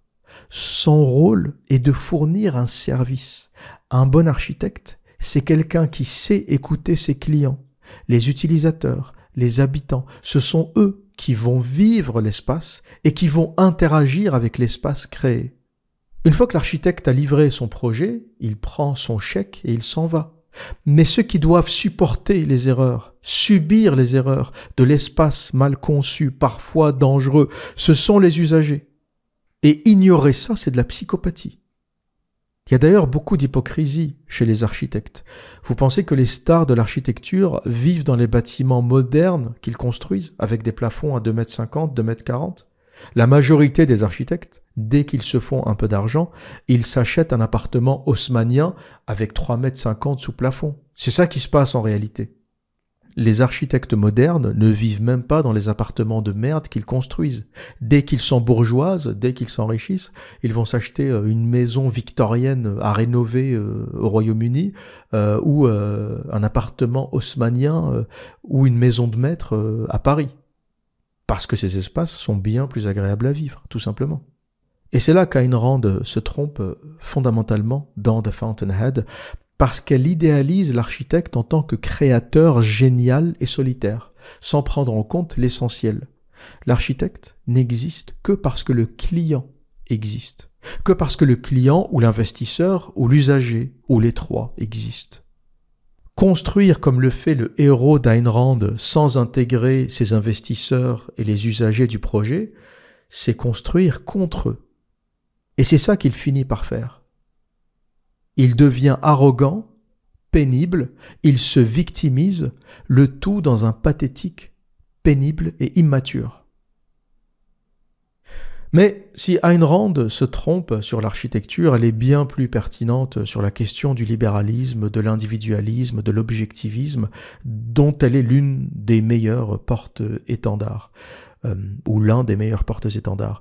Et dans le prochain épisode, nous parlerons de la philosophie d'Ayn Rand, qui n'a rien à voir avec l'architecture, ou avec le domaine de l'architecture, et nous aborderons comment son origine russe et son dégoût du communisme ont façonné sa pensée et sa personnalité.